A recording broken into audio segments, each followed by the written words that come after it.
morning. It's a pleasure and an honor to be able to share with you, Swedish friends, this tribute to the volunteers of the International Brigades who fought for democracy in Spain. I bring warm and grateful greetings from the Friends of the International Brigades, the group in Spain who tries to keep alive the memory of those 35,000 volunteers from all over the world who offered their youth to help the Spanish people attacked by fascism. I wish to recall the strong feeling of solidarity that the Swedish working class showed towards the Spanish people during the war. The result of that strong support was the creation of the Swedish Central Committee of Aid to Spain, headed by Georg Branting.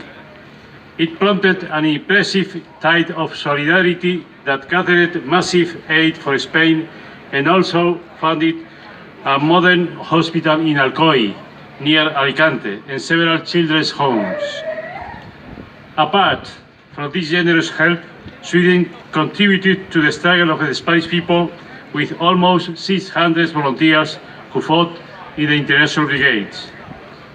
The ceremony today takes place 80 years after the arrival of the largest Swedish group to Spain and 40 years after the creation of this powerful memorial, La Mano.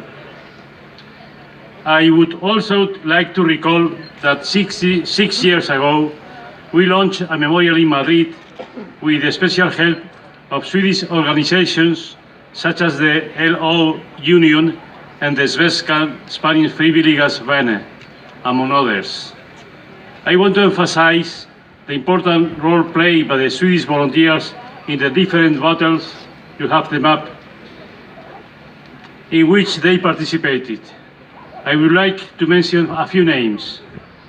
Uli Merlin, one of the first volunteers to fall in Boadilla, near Madrid, drenching the Spanish soil with his generous blood. He is now buried in Madrid. Gösta Andersson, who joined the Republican guerrilla groups and who later told his exploits in a book. Connie Anderson, whose family recently visited Spain and the Jarama battlefield.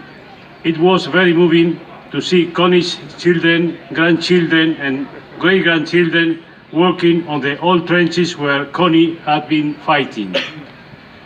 And finally, I will mention Bruno Franzen, a member of a machine gun company who was seriously injured in the Battle of Guadalajara.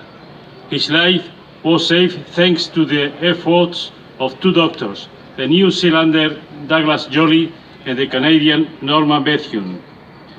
We have recently discovered the photograph that shows this Swedish volunteer receiving a blood transfusion from Dr. Bethune.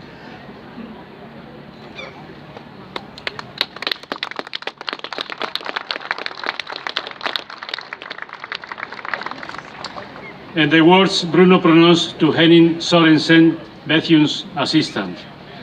He said, 10 days ago, I was still in Sweden.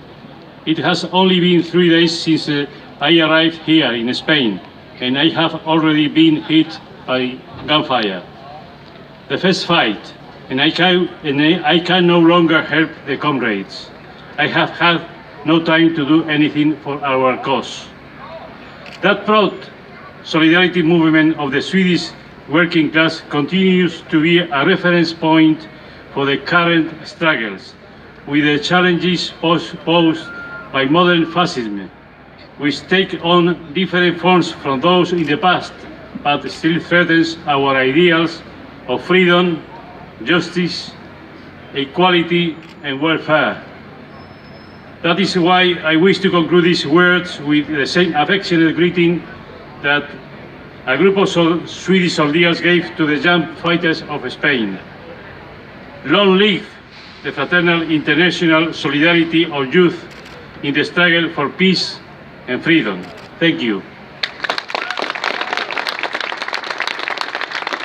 Salud. No pasarán. ¡Viva la República! Gracias. Thank you. Gracias.